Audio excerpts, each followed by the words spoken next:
All right, so we've just discovered a pretty significant attack, supply chain attack in the cryptocurrency space, and that is that the official XRPL process, which is the official Ripple SDK, has been compromised in a really nasty supply chain attack. In this video, we're going to break down exactly what's happened and look at some of the technical details and some of the malware that's actually been written for this.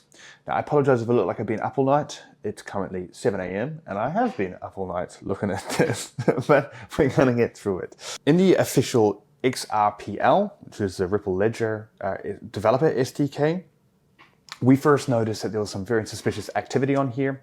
So we'll notice that about 14 hours ago, a bunch of new versions were included, and we have an automatic system called Intel. Intel uses AI and LLMs to kind of identify malware and interesting patterns, and it identified us to this.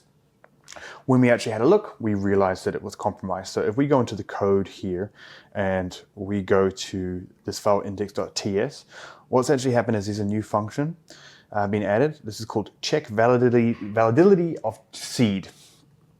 And then immediately this here is what's kind of like flagged up. It's dodgy. Is that this is a very random domain that's been added in here, and it's posting information to it.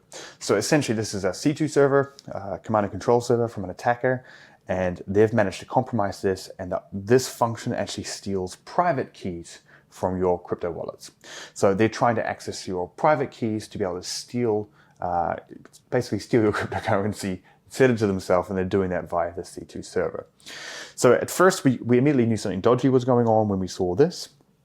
We had to dig a little bit deeper to kind of find out exactly what was happening. So if we go back into the code here in our wallet folder and in our kind of key index kind of wallet here, we'll see a function.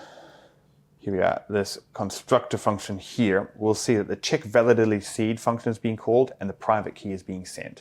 So this is stealing the private key and sending it to the attacker via this function. Now it is kind of interesting. This function, this malicious function, is being called throughout this file here 8 times.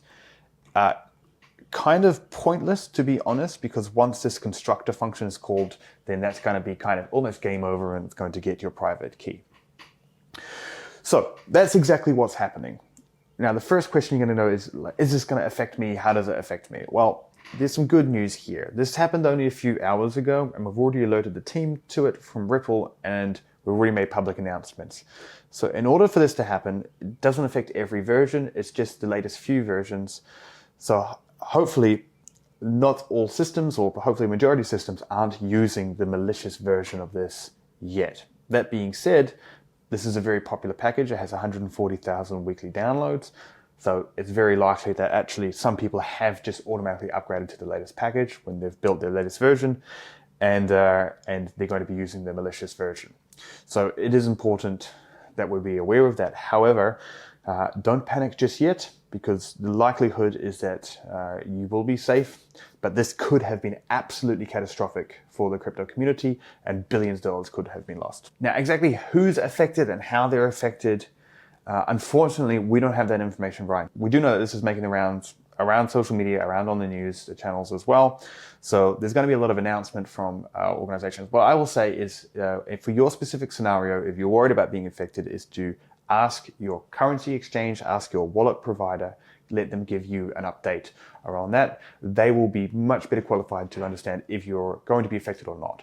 The chances are that you won't be affected because they won't have upgraded to this latest version. That's the kind of silver lining. However, it doesn't mean that they haven't, doesn't mean you're out of the woods, but just don't panic yet. The next thing is you want to know how this happened. There were some comments on Twitter that I saw people asking me why would a malicious pull request be accepted? And who would have accepted that? So actually what happened was a developer's account was compromised, and most likely their developer NPM credentials, publishing credentials, were compromised. So the GitHub repository and the GitHub account has remained kind of unaffected. And there is no malicious version of this in the GitHub repository. If we go to the GitHub repository, which we can click here, we'll see in the commits that the last commit before one that was made 7 minutes ago was yesterday. So that doesn't correspond. So what we know is the attacker bypassed this and was able to upload it directly to the NPM account. They did this using a compromised developer. We know the developer that was compromised. They have been working for Ripple since 2021. We know who they are. But developers' accounts are a big target for attackers. So that's what's happened here. And this is good news. I've just seen this come through as I'm recording the video that they've bumped to the non-compromised version. So hopefully from now on, things should be good. Doesn't mean that you're completely safe. You need to wait for those announcements to come out. One thing that is a little bit concerning to me though, is that the Ripple team have been great in dealing with this, and they've been very responsive to us, particularly seeing it was 2 in the morning that we discovered this. However, it is a very popular project, and there is a way to avoid this, and that's by using signatures and when you publish your package. So essentially, if you go through the standard CI/CD pipeline, you'll get a signature of what your kind of compiled package looks like. And before anything is uploaded to NPM or published on NPM, it needs to match the signature of that. Clearly, that's not in place because the signatures would not have matched in this case, because only the compromised version existed on NPM. So that's a little bit concerning. And if you're wanting to know, like, what can you do to prevent this in your package? That's one thing that you absolutely should do, is sign your package releases to make sure that you have to go through the CI/CD pipeline. And if the NPM accounts get compromised, then multiple accounts have to be compromised for that to happen. So that's just one little tidbit there. And the other thing that's good is I've just refreshed the page and I've seen here that this package has been deprecated, and there's a notice saying that it's been compromised. So it's good. We're all working towards the right kind of things at the moment. So if you want to know kind of how we discovered this, is I mentioned at the start we have something called Aikido Intel. You can actually see that here. It's a public threat feed.